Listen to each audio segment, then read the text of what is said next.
Hello बच्चों, नमस्कार। मैं आपके अपने YouTube चैनल मैथ कंसेप्ट पे आपका स्वागत करता हूं।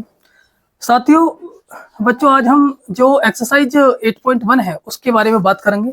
यानी कि चैप्टर आपका ट्रिग्नोमेट्री है, जो कि त्रिकोणमिति फलन है, और चैप्टर 8 है, इसके बारे में आज बात करेंगे। ठीक है, तो थोड़े से पहले हम जान लेते हैं इसके बेसिक्स और इसके जो फॉर्मूले हैं, इंपॉर्टेंट फॉर्मूले, उन्हें जान लेते हैं। इंपॉर्टेंट फॉर्मूले के बाद हम एक्सरसाइज 8.1 पर बात करेंगे। ठीक है, एक्सरसाइज 8.1 को हम पढ़ रहे होंगे। सबसे पहले हम फॉर्मूले पर बात कर लेते हैं। ठीक है, तो मैं फॉर्मूले शुरुआत करता हूं भाई। देखिए, सबसे पहले मैं यदि बात करूं आपसे कि भैया पाइथागोरस प्रमेय की बात करूं, तो मैं सबसे पहले आपसे कहूंगा भैया पाइथागोरस प्रमेय की बात करूं, वो राइट एंगल ट्राइंगल में लगती है, यानी कि समकोण त्रिभुज में ही लगा पाते हैं। आप देखिए, मैंने जैसे बोला यहाँ पर पी क्यू आर, ठीक है, तो ये मेरा यहाँ पर क्या है, 90 डिग्री का कोण बन रहा है। मैं कह सकता हूँ इसे, ये क्या है, एक समकोण त्रिभुज है। समकोण त्रिभुज है तो इसमें क्या लगाएंगे, पाइथागोरस प्रमेय। यानी कि मैं बोल सकता हूं कि ट्राइंगल पी क्यू आर में पाइथागोरस प्रमेय,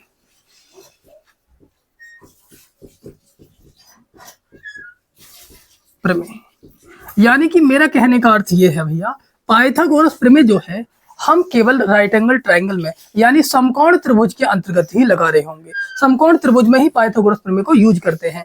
तो पाइथागोरस प्रमेय का सबसे पहले मैं सूत्र बताता हूं आपको भैया, क्या होता है। यानी कि कर्ण, आप देख पा रहे हैं यहाँ, इसको क्या बोलेंगे, सबसे बड़ी भुजा। इस त्रिभुज की सबसे बड़ी भुजा क्या बोलेंगे, कर्ण भुजा। फिर आपकी ये जो भुजा है, ये लंब भुजा है, ठीक है, और ये क्या है, आपकी आधार भुजा। ये आधार भुजा है, ठीक है। तो इसका सूत्र क्या होता है, कर्ण का स्क्वायर इज इक्वल टू लंब का स्क्वायर प्लस आधार का स्क्वायर, ठीक है, प्लस आधार का स्क्वायर, ठीक है। तो भैया ये सूत्र होता है। मैं यदि इस ट्राइंगल के बारे में बात करूं, एक बार चेक कर पाना भाई, लाइट के बारे में देखो। मैं आपसे बात करूं, जो आपका जो कर्ण है, यहां पर कर्ण क्या है, पी आर, क्या बोलेंगे, पी आर स्क्वायर, और लंब क्या है भैया आपका, पी क्यू, यानी कि पी क्यू का स्क्वायर। आधार क्या है, क्यू आर, क्या बोलेंगे, क्यू आर, यानी कि ये होगा आपका सूत्र तैयार। ठीक है, इस तरीके से आप याद रखोगे, कर्ण का स्क्वायर इज इक्वल टू लंब का स्क्वायर प्लस आधार का स्क्वायर। ठीक है, अब एक बात समझिए, जो राइट एंगल ट्राइंगल होता है, समकोण त्रिभुज होता है, इसमें सबसे बड़ी जो भुजा होती है वो आपका कर्ण भुजा होती है। ठीक है, तो याद रखना, जो मैं बात करूं आपके, जो कर्ण भुजा है, इस कर्ण भुजा का वर्ग शेष दोनों भुजाओं के वर्गों के योग के बराबर होता है। कर्ण भुजा का वर्ग शेष दोनों भुजाओं के वर्गों के योग के बराबर होता है। तो समझ जाएंगे कौन सा ट्राइंगल होगा, राइट एंगल ट्राइंगल। तो राइट एंगल ट्राइंगल में ही आपका कौन सा फॉर्मूला लगता है भैया, पाइथागोरस प्रमेय का। ठीक है, अब हम बात करते हैं अगले सूत्र के बारे में। अगले सूत्र के बारे में बात कर लेते हैं। ठीक है, इसको मैं मिटा देता हूं। चलो भाई, अब हम बात करते हैं, देखिए, जो कि महत्वपूर्ण सूत्र हैं, आपके यूज होने वाले हैं, आगे को भी आपको काम देने वाले हैं, ध्यान से समझना। वैसे तो आपने 9th क्लास में भी ये सूत्र, शायद नहीं, 9th क्लास में नहीं पढ़े ना आपने। ठीक है, तो सुनिए ध्यान से। मैं बात करूं भैया, साइन थीटा, यहाँ थीटा की जगह मैं साइन ए लिख सकता हूं, साइन एक्स लिख दूं, कोई दिक्कत नहीं है। Sine theta is equal to होते हैं 1 cos theta, 1 cos theta, sine theta बराबर 1 cos थीटा। अब मैं यदि बात करूं कि भैया दूसरे सूत्र की, कि cos theta is equal to होते हैं 1 sec थीटा।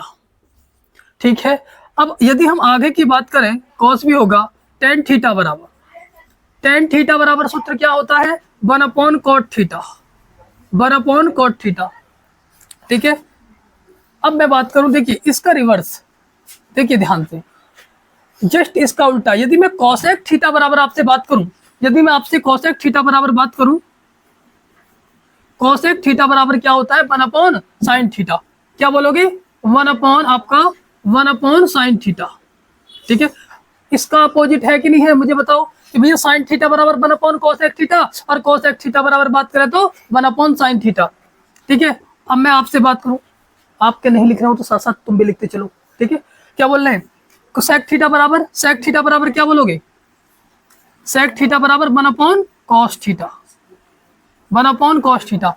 देखो इसका उल्टा है ना, कॉस थीटा पूछे, कॉस थीटा बराबर 1 सेक थीटा, और सेक थीटा बराबर 1 कॉस थीटा। ठीक इसी प्रकार टेन थीटा बराबर 1 कॉट थीटा होते, कॉट थीटा बराबर क्या बोलोगे भैया, कॉट थीटा बराबर, कॉट थीटा बराबर आपका, कॉट थीटा बराबर ये हो जाएगा 1/tan थीटा। जस्ट इसका अपोजिट है कि नहीं है, tan थीटा बराबर 1 कॉट थीटा, कॉट थीटा बराबर 1/tan थीटा।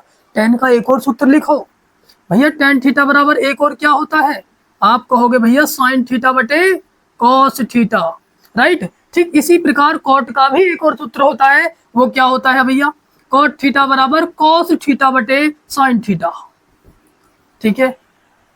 तो भैया ये सूत्र होते हैं, आपको याद कैसे करने हैं, ध्यान से समझो भैया, इन चारों को याद करो, जस्ट इनका रिवर्स, इनका उल्टा ये होते हैं, ठीक है। मैं आपसे बात करूं, यहाँ पर क्या है, मैं tan थीटा लिखा है, क्या लिखा है tan theta, tan theta, tan theta बराबर साइन थीटा बटे कॉस थीटा होते हैं। ठीक वैसे ही cot थीटा बराबर cos थीटा बटे साइन थीटा। यहाँ साइन ऊपर है ना, कॉस नीचे है, लेकिन यहाँ कॉस ऊपर है, साइन नीचे है। इस तरीके से आपको याद रखना है, tan का अपोजिट cot होता है। अब हम बात करते हैं भैया, ये सूत्र के बारे में बात हम कर चुके हैं। अब बात करते हैं कि सुनिए, एक ट्रिक से याद करेंगे।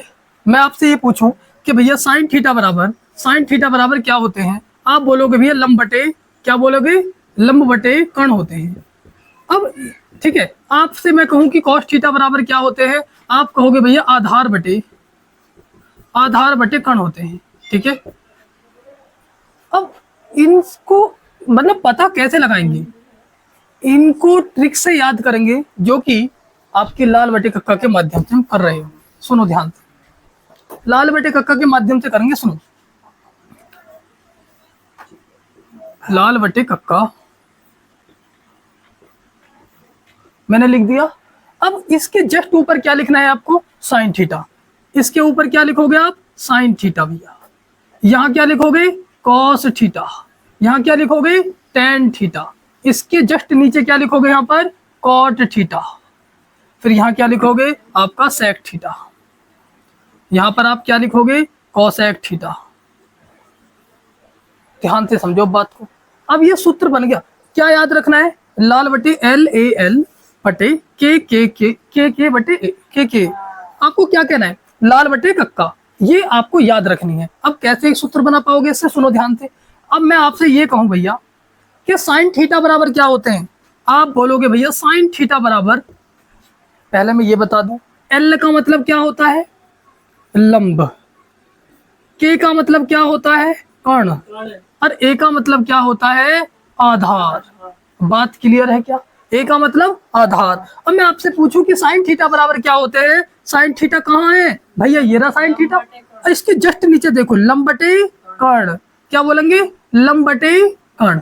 बात क्लियर है, लंब बटे कर्ण मतलब कि आप ऐसे भी लिख सकते हैं, फिर L मतलब लंब बटे कर्ण।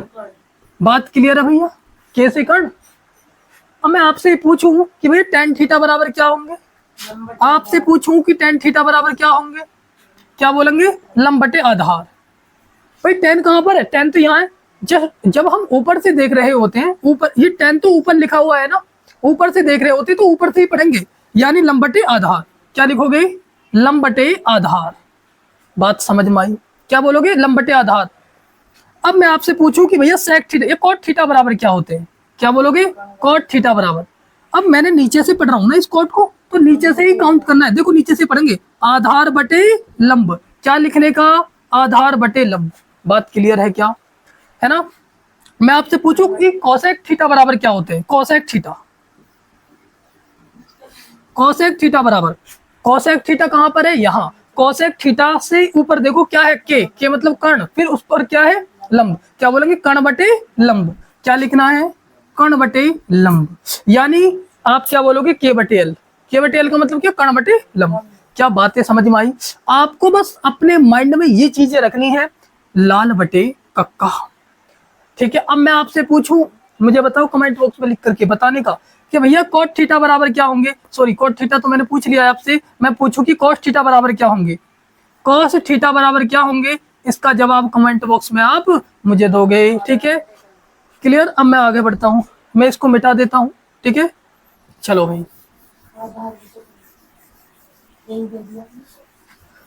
देखिए, महत्वपूर्ण सूत्र के बारे में हम बात करने जा रहे हैं, इनसे भी महत्वपूर्ण जो कि आपके बहुत ज्यादा यूज होने वाले हैं और वो बहुत महत्वपूर्ण होंगे। देखिए सुनो, आपको 3 सूत्र याद रखने, ओनली 3 सूत्र, और तीनों से आप 9 सूत्र बना डालोगे। ध्यान से समझना, 3 सूत्र कौन से हैं वो इंपॉर्टेंट, सुनिए क्या बोलोगे, ध्यान से समझते रहो। Sign square theta plus cos square theta बराबर क्या होता है, 1 होता है। कोई दिक्कत, मैं यदि ऐसे लिखूं कि भैया साइन स्क्वायर ए प्लस कॉस स्क्वायर ए बराबर, तब भी बात एक ही है बन, यानी थीटा की जगह में ए लिख दूं, एक्स लिख दूं, तुम्हें कोई इफेक्ट नहीं पड़ना चाहिए, मतलब कोई प्रभाव नहीं पड़ेगा, ठीक है। अब मैं बात करता हूं कि आपका सेक स्क्वायर बराबर सेक स्क्वायर थीटा माइनस के सॉरी टेन स्क्वायर थीटा बराबर भी 1 होते हैं। एक सूत्र ये रहा, 2 ये रहा। अब ये तीसरे की बात कर लें, कॉसेक स्क्वायर थीटा माइनस के कॉट स्क्वायर थीटा बराबर भी क्या होते हैं, 1। यानी यदि ये 3 सूत्र आपने याद कर लिए तो आपके 9 सूत्र तैयार। कैसे, सुनो ध्यान से, पहले क्या याद करना है, sign square theta plus cos square theta बराबर 1, सेक स्क्वायर थीटा माइनस के टेन स्क्वायर थीटा बराबर भी 1, और कोसेक स्क्वायर थीटा माइनस के कॉट स्क्वायर थीटा बराबर भी 1 होते हैं। अब देखिए 9 सूत्र कैसे बनाओगे, सुनो ध्यान से। Sign square theta plus cos square theta से कैसे बनाओगे, सुनो, एक काम करो, मैं इन दोनों को मिटा देता हूं, मैं सूत्र बनाकर दिखाता हूं। जैसे हमारे पास sine square theta plus cos square theta बराबर 1 है, इससे अगले सूत्र कैसे बनाओगे, देखिए मुझे साइन स्क्वायर थीटा की वैल्यू चाहिए, साइन स्क्वायर थीटा की वैल्यू चाहिए, साइन स्क्वायर थीटा बराबर, ध्यान से समझो बात को, जब कॉस इधर प्लस में है तो बराबर से इधर ले जाऊंगा मैं कॉस को, क्या माइनस में जाएगा कि नहीं जाएगा, तो 1 माइनस के क्या हो जाएगा, कॉस स्क्वायर थीटा। अब मैं आपसे सूत्र पूछूं कि भैया साइन स्क्वायर थीटा बराबर क्या होगा, 1 माइनस के कॉस स्क्वायर थीटा, या मैं आपसे ये पूछूं कि 1 माइनस के कॉस स्क्वायर थीटा बराबर क्या होते हैं, आपका जवाब आना चाहिए भैया साइन स्क्वायर थीटा, राइट। अब इसी प्रकार ठीक कॉस स्क्वायर थीटा की वैल्यू निकाल सकते हैं, इसका सूत्र बनाइए, कॉस स्क्वायर थीटा को यहीं रखो, साइन को मैं इधर ले जाऊंगा तो साइन माइनस में जाएगा, क्या बोलोगे, कॉस स्क्वायर थीटा बराबर 1 माइनस के साइन स्क्वायर थीटा। बात समझ में आई, क्या बोला मैंने, भैया साइन को मैं उधर ले जाऊंगा तो माइनस में जाएगा कि नहीं जाएगा, ठीक है। तो कॉस स्क्वायर थीटा बराबर क्या बोलोगे, 1 माइनस के साइन स्क्वायर थीटा, या मैं आपसे ये कह दूं कि 1 माइनस के साइन स्क्वायर थीटा बराबर कॉस स्क्वायर थीटा होते हैं। क्लियर, ठीक है। अब भैया एक सूत्र ये तैयार, दूसरा ये, तीसरा, यानी कि 1 से 3 बन गए कि नहीं बन गए, 1 से 3 बन गए जी। अब इसी प्रकार मैंने एक और लिखा था आपके सामने कि भैया कि सेक स्क्वायर थीटा माइनस के आपका टेन स्क्वायर थीटा बराबर क्या 1 होते हैं। यहां से भी अगले 2 सूत्र बनाओ, बहुत जल्दी बनाओ, जल्दी बनाओ तुम भी, क्या बोलोगे, मैं आपसे कहूं कि सेक स्क्वायर थीटा बराबर क्या होता है, सुधर जाओ, सेक स्क्वायर थीटा बराबर क्या होता है, 1 प्लस के टेन स्क्वायर थीटा। बात क्लियर। अब मैं आपसे पूछूं कि भैया मुझे टेन की वैल्यू चाहिए, सुनो क्लियर, देखिए ध्यान से, एक और सूत्र कैसे बनाओगे, भाई टेन माइनस में है ना, इसको आप इधर ले जाइए, देखिए सेक स्क्वायर थीटा माइनस का 1 बराबर क्या हो जाएगा, टेन स्क्वायर थीटा। ध्यान से समझो, मैं 10 को 1 की जगह ले गया, 1 को 10 के पास लिया है, क्या आप बोल सकते हो टेन स्क्वायर थीटा बराबर सेक स्क्वायर थीटा माइनस के 1 होते हैं। तो आपके पास इससे भी एक सूत्र ये रहा, 2 ये रहे, 3 सूत्र बन गए। केवल किसे याद करने की जरूरत है, सेक स्क्वायर थीटा माइनस के टेन स्क्वायर थीटा बराबर 1 को। बात क्लियर है, इनको ऐसे ही बना ले जाओगे। मैंने क्या काम किया फिर से समझाता हूँ, ध्यान से समझो। मैं आपसे ये कहना चाह रहा हूँ भैया 10 को उधर ले जाओ, सेक तो अपने प्लेस पर रहने दो, सेक को अपने स्थान पर रहने दिया, 1 भैया इधर जाएगा तो माइनस में, और ये माइनस का 10 उधर जाएगा, कहना भैया प्लस में। आप बताओ, मैं आपसे पूछूं कि टेन स्क्वायर थीटा बराबर क्या होगा, सेक स्क्वायर थीटा माइनस के 1, या आपसे क्वेश्चन में ये पूछा जाए कि सेक स्क्वायर थीटा माइनस के 1 बराबर क्या होते हैं, टेन स्क्वायर थीटा। ठीक है, इसी तरीके से आप बना ले जाओगे, राइट। आगे बढ़ते हैं। अब मैं बात करता हूं, देखिए बाकी जो कुछ फॉर्मूले या मैं कहूँ आपके जो सारणी दे रखी है इसमें, जैसे कि साइन थीटा बराबर साइन 30 की वैल्यू 1/2 होती 1/2 होती है, और आपका साइन 45 की वैल्यू 1/√2 होती है। तो वो कैसे होती है इसके बारे में हम कल चर्चा कर रहे होंगे। आज एक्सरसाइज अब शुरुआत कर लेते हैं। ये जो मैंने सूत्र लिखवाए हैं आपको ये एक बार रिवाइज करने हैं, ठीक है, इसी तरीके से याद करने हैं जैसे मैंने बताए हैं। इस तरीके से मतलब ये जैसे मैंने लिखा था कि साइन थीटा बराबर 1 कोसेक थीटा होते हैं, जस्ट इसका रिवर्स क्या होता है, कोसेक थीटा बराबर 1 साइन थीटा होते हैं, ठीक है। अब हम सारणी को कल ट्रिक से याद कर रहे होंगे सारणी को। अब मैं आपसे बात करूं कि एक्सरसाइज की बात कर लेते हैं। आपकी जो एक्सरसाइज है 8.1 की, ठीक है, आप देख पा रहे हैं एनसीईआरटी कक्षा 10th की बुक है और एक्सरसाइज आपकी 8.1 है। इसका फर्स्ट क्वेश्चन हम करने जा रहे हैं, ध्यान से समझो। पहला क्वेश्चन क्या दिया हुआ है, ट्राइंगल एबीसी में जिसका कोण बी समकोण है और ए बी बराबर 24 एंड बीसी बराबर 7 सेंटीमीटर, तो इतने का मान याद कीजिए। मैं लिख देता हूं मुझे क्या क्या दिया है। मुझे दिया है ट्राइंगल एबीसी में ए बी बराबर 24 सेंटीमीटर एंड ए बी बराबर 24 और बीसी बराबर क्या ही बोलोगे, और बीसी बराबर यानी बीसी बराबर आपका 7 कितना रखा भाई, बीसी बराबर हाँ 7 सेंटीमीटर, ठीक है। मुझसे ज्ञात क्या करवाया है, मुझे सॉल्व क्या करना है, सॉल्व करना है आपका साइन ए का मान, कॉस ए का मान, सेकंड में क्या सिद्ध सॉल्व करना है, कॉस सी का मान, साइन सी का मान, और कॉस सी का मान किसका करना है, कॉस सी का मान करना है। बात क्लियर है, कॉस सी का मान करना है, क्लियर, ठीक है जी, साइन सी कॉस सी। अब बात कर लेते हैं, सुनिए। अच्छा मैंने वो चीज ना लिखी, एबीसी में हमको क्या दिया है, ट्राइंगल एबीसी में दिया है बी समकोण है, क्या दिया है, मैंने वो चीज लिखना भूल गया, मैं लिख देता हूँ। ट्राइंगल एबीसी में क्वेश्चन में दिया हुआ है ट्राइंगल एबीसी में बी समकोण है, ट्राइंगल एबीसी में बी जो एंगल बी क्या है, समकोण है, समकोण है। इसका मतलब क्या भैया, समकोण का मतलब एंगल भी 90 डिग्री का है, ध्यान से समझना है, यहां समझिए। मैंने एक समकोण त्रिभुज बना लिया, यानी कि राइट एंगल ट्राइंगल बनाया, इसका नाम रख दो ए बी सी। एक बात ध्यान रखना, ये भी यही रहना चाहिए, क्योंकि हमसे बी क्या बोला है, समकोण है, क्या है, राइट एंगल ट्राइंगल है, तो इसलिए यहाँ पर 90 डिग्री का कोण रहेगा। बी को आप यही करेंगे, ए और सी को चेंज कर सकते हो लेकिन बी को चेंज नहीं कर सकते, ठीक है, यानी बी 90 डिग्री का है ना। तो मुझे क्या क्या दे रखा है, ए बी बराबर 24, तो भैया ए बी बराबर 24 लिखने का, मुझे बी सी बराबर 7 दे रखा है तो हम 7 लिखेंगे। आप मुझे ये बताओ भैया राइट एंगल ट्राइंगल है, मैंने शुरू में ही बताया था कि राइट एंगल ट्राइंगल में कौन सा फॉर्मूला यूज करेंगे, पाइथागोरस प्रमेय। जब हमें दो भुजा दे रखी हो, तीसरी भुजा निकालने के लिए कौन सा सूत्र यूज करेंगे, जो समकोण त्रिभुज होता है पाइथागोरस प्रमेय। तो पाइथागोरस प्रमेय लगाते हैं। सबसे पहले यहां से सॉल्व कर रहे हैं, सॉल्व करो भैया, ध्यान से समझा। लिखेंगे ट्राइंगल, ट्राइंगल एबीसी में पाइथागोरस प्रमेय से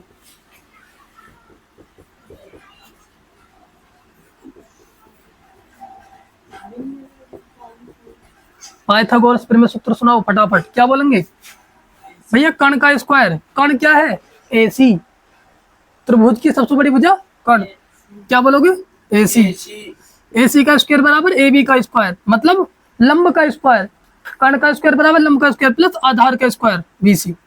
आप मुझे ये बताइए कि भैया ए बी की वैल्यू कितनी है, 24,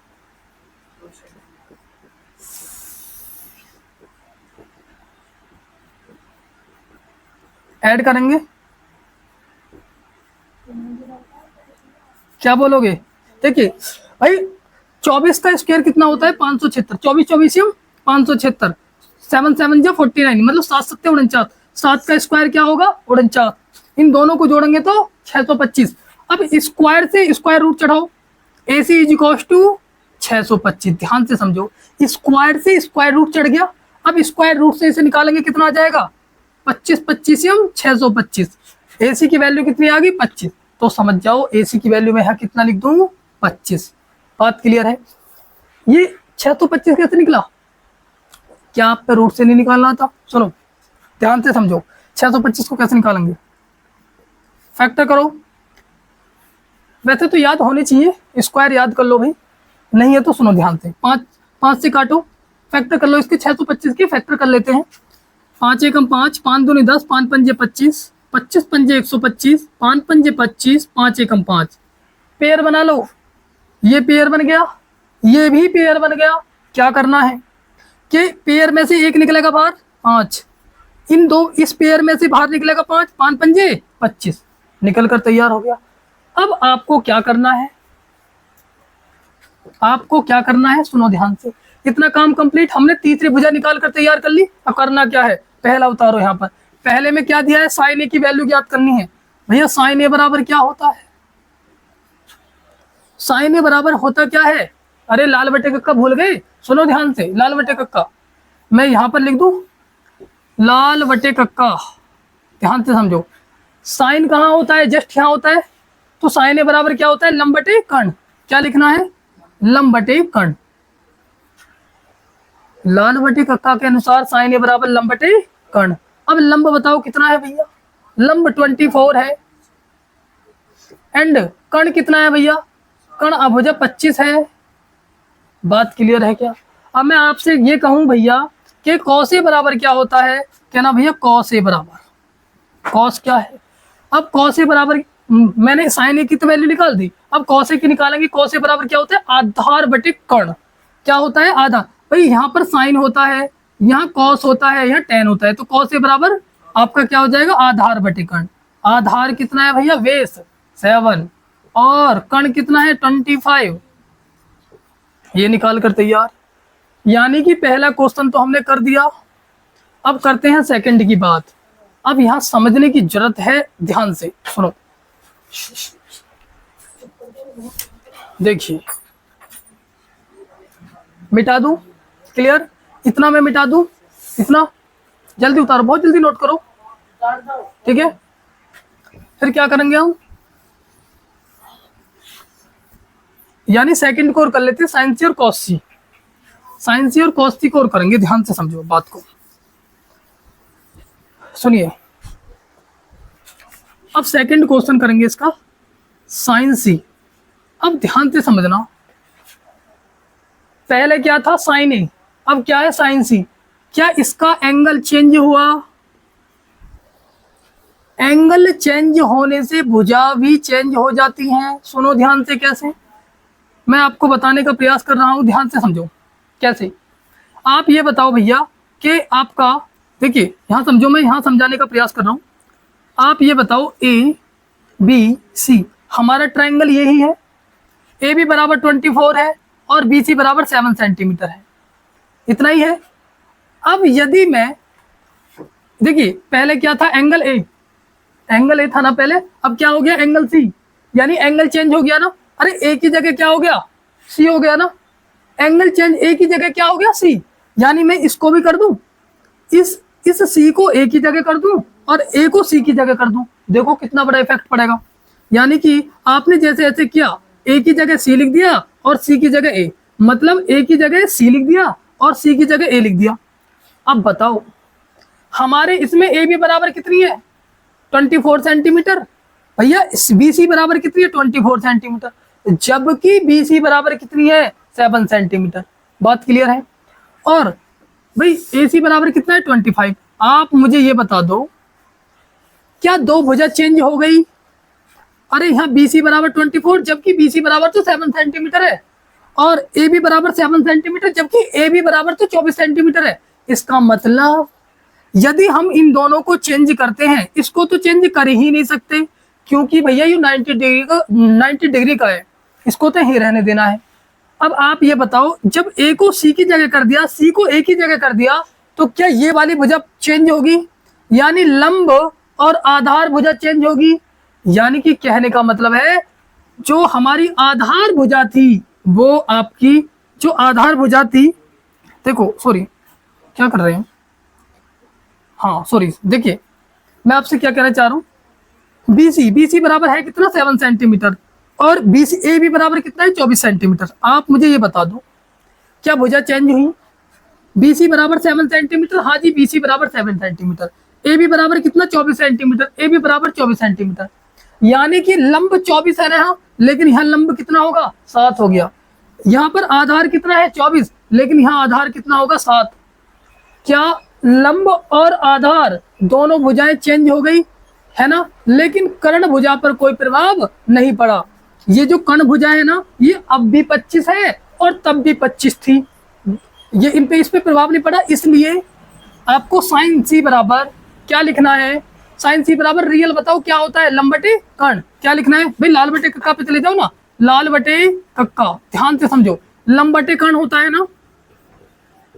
मैंने अभी क्या बताया, कर्ण भुजा कभी चेंज नहीं होनी, तो इस कर्ण भुजा को तो नहीं रखना है भाई, कर्ण भुजा कभी चेंज थोड़ी नहीं, ये अब भी AC है, और जब भी AC 25 सेंटीमीटर है। आप मुझे ये बता दो क्या ये दोनों भुजा चेंज हुई है? इसका मतलब लंब, देखिए जो लंब भुजा थी वो आधार बन गई, और जो आधार भुजा थी वो लंब बन गई। इसका अर्थ है, यानी इस लंब की जगह मैं क्या लिख दूंगा, आधार, और कर्ण भुजा तो कभी चेंज नहीं होगी। क्या करोगे आप, आधार बताओ भैया कितना है, अब मुझे बताएंगे भैया आधार कितना है। आधार तो 7 सेंटीमीटर है। कर्ण कितना है भैया, कर्ण 24 है, सॉरी कर्ण ये बड़ा कर्ण 25 है। तो आप क्या कहोगे, साइन सी बराबर 7/25 आ गया हमारे ट्रायंगल के अकॉर्डिंग। अब आ जाओ, अब मुझे क्या करना है, कॉस सी, ध्यान से समझो, कॉस सी बराबर भाई कॉस सी बराबर क्या होता है, आधार बटे लंब, क्या बोलोगे, आधार बटे कर्ण, सॉरी कॉस सी बराबर आधार बटे कर्ण। मुझे एक बात बताओ, लेकिन यहाँ तो एंगल सी है, पहले कितना था एंगल ए, क्या एंगल चेंज हुआ? एंगल चेंज होने से आधार और लंब दोनों भुजा बदल जाती हैं। तो इसका मतलब मुझे कर्ण भुजा तो बदलनी नहीं है, कर्ण तो नहीं लिख देनी है। आधार का क्या हो जाएगा, आधार का क्या हो जाएगा भाई,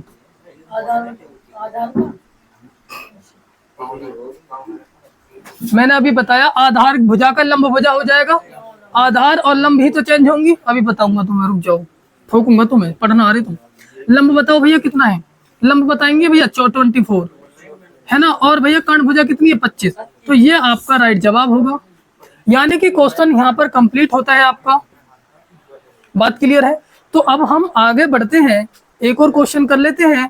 इस क्वेश्चन को ही हम एंड कर रहे होंगे, एक और क्वेश्चन कर लेते हैं, बाकी हम कल करेंगे, क्योंकि आज हमने कुछ फॉर्मूले भी पढ़े हैं और इसलिए आज 2 ही क्वेश्चन कर पाएंगे, बाकी अगले क्वेश्चन हम नेक्स्ट क्लास में कर रहे होंगे। ठीक है, क्वेश्चन नंबर 2 पे पहुंच जाते हैं, ध्यान से समझो क्वेश्चन नंबर 2 को। क्वेश्चन 2 क्या कह रहा है, आकृति 8.13 में देखिए, आकृति आपको दे रखी है, और क्या क्या करना है मुझे, tan p माइनस आपका cot r, tan p minus cot r, इनमें एक लगा दीजिए, दोनों में cot r, इनमें एक लगा दो, दोनों में लगा दो, कोई सा भी लगा दो इनमें। बात तुम्हारी समझ में नहीं, बात इनकी बात,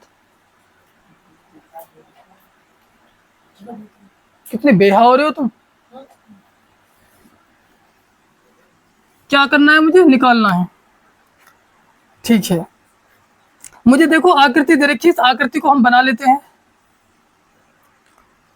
PQR, आपको जो एंगल Q है वो 90 डिग्री का दे रखा है, ये 12 सेंटीमीटर का, ये 13 सेंटीमीटर का दे रखा है, मुझे ये वाली भुजा निकालनी है। ठीक है, ध्यान से समझो। पहली बात तो ये कैसा ट्रायंगल है, राइट एंगल ट्रायंगल, समकोण त्रिभुज है। जब समकोण त्रिभुज है, इसकी 2 भुजा दे रखी है, मुझे तीसरी भुजा निकालनी है, क्या पाइथागोरस प्रमेय का प्रयोग करेंगे। तो पहले पाइथागोरस प्रमेय लगाते हैं और इस भुजा को निकालते हैं। लगाएंगे ट्रायंगल PQR में, समकोण त्रिभुज PQR में पाइथागोरस प्रमेय से।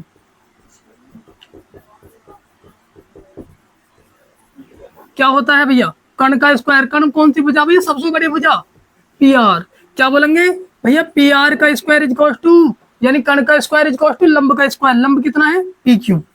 अरे लंब भुजा कौन सी है, यही तो है पी क्यू, और आधार भुजा क्यू आर, क्या बोलोगे, क्यू आर का स्क्वायर।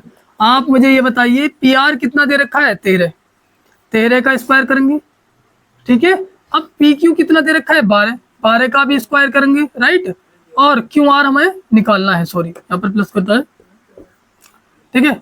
क्या करना है, यानी आप ये बताओ 13 का स्क्वायर कितना होता है, 169, 12 का 144, आप क्या कहोगे, 144 इधर आएगा, क्या कहोगे, माइनस में, बराबर से हम 144 को इधर लेकर आए तो माइनस में आया, तो बराबर क्या बचेगा, क्यू आर।